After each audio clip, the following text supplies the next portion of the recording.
All right, I got two quick pots I want to show you. We talked about some different vegetables and things in a container that you might not always think of. Well, I'm going to do a couple of flowering pots here with some stuff you might not think of using. And, you know, I like to use different things besides your traditional flowers in the pots. This one here, I like to use shrubs, perennials, perennial grasses, all of that kind of stuff can be used in a container. Come fall, you know, it'd be best go ahead when you're cleaning everything up, go ahead and plant it. You can have it next year and get continued use out of it, but great container plants. This one has, it's a Weigelia. It's Sonic Bloom. It's a reblooming one, so it's going to have a nice flush of red flowers on it in the springtime now, and then throughout the season, as it continues to grow out, it will have more flowers on it. So it'll have this nice red up above here, and then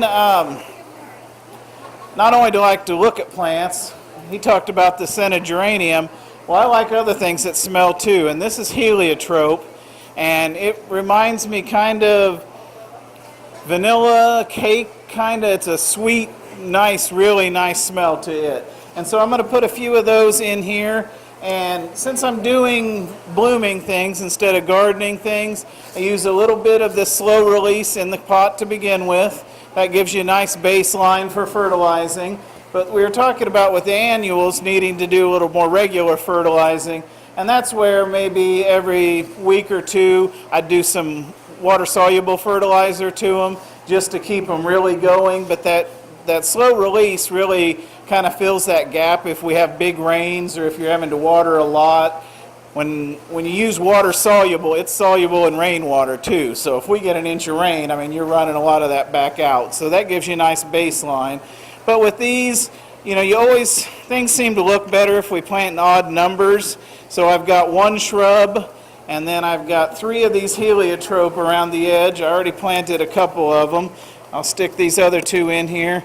And then I always stick one of everything I plant. They're tags all together kind of at the front. So in the summertime I can go, oh, I really like those. I want to remember that for next year. The other thing I've got in here besides the Weigelia, and again, it's something a lot of times we don't think of, this is out of our herbs section. This is pineapple mint. So it's got a nice fruity mint smell. I could use it as mint and tea and things, but it's going to be a nice cascading creeper in this pot. It's going to go over the edge and give me something to hang down. The heliotrope will fill up the middle, and then the Weigelia will be my tall accent in the pot. And I always like to try to do that with containers. And so that one's all planted now. It's kind of in the round, and so that's a good one there. The other one has 2 elements I wanted to show on it real quick. And when I do pots, I always start in the center of the pot and work my way out. I guess you could go the other way, but for me it was easiest to do that way. And in this one I picked another shrub for my tall thing. And this is the gold pillar barberry. And you can see very bright yellow color, but it's going to be more upright, up and down growing. So you think of the old barberries, you know, they're a big round ball. Well, that wouldn't work in a container. Well, this one will work great. And so I'm going to start in the middle, and we're just going to plant him to start with. And then to kind of fill in around it for that middle part, this is a bigger pot. We've got these little 8-inch baskets. We sell them $10.99, but they're actually grown from the cutting with all 3 plants in one plug, and they've all been kind of bred and designed so that everything grows evenly and blooms evenly. So I've got 3 of what would be in our 4.5-inch pots in each one of these, and I'm just going to take the whole thing out of the pot. We do some of our big pots out front with just 3 of these alone, and they make a massive pot. You wouldn't necessarily have to put some of this other stuff in there, but I'm going to go ahead and fill this guy up. The other nice thing with these too, they're already grown into a flowering state, so as soon as I get done they're looking like something. Instead of planting 12 little guys that have to grow out, it's cheaper and it's bigger, so it's a great way to go for containers. All different colors. There's several varieties back here, and we've got them in a couple other spots as well. And again, I'm doing 3 of these. And the thing I also kind of like about this one, it has the blue lobelia. It's one of the more heat tolerant lobelia, so it'll last quite a while. But when it gets hot, it'll kind of fade a little bit. They oftentimes will come back strong at the end of the season. But there's calibrachoa, there's petunias, and then our yellow of the barberry is going to go all season. So as one thing kind of fades, the others take over.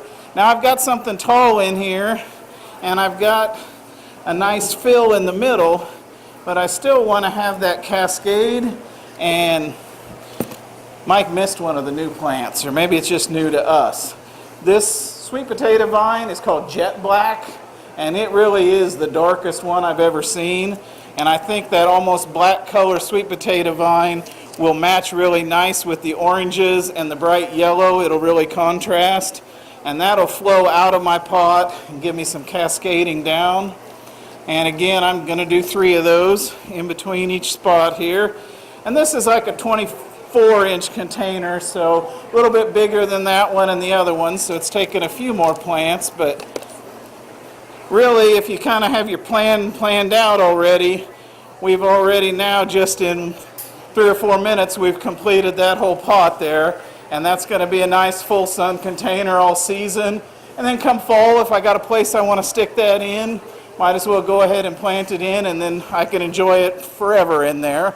Again, would want to do the water-soluble fertilizers with them. But that gives you a couple ideas to, just think outside of the box. Last year I did one with some of those begonias he was showing, and I had some perennial heucheras in there, and that made a really nice shade pot. Like I said, grasses, we got herbs, so just, it doesn't have to be, these are flowers, these are vegetables.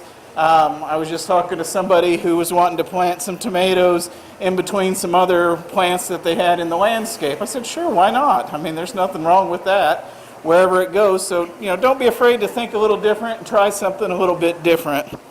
And I'm going to wheel these over here, and I encourage you guys after our last model set to, hey, I'm really on camera. Check out some of these containers afterwards.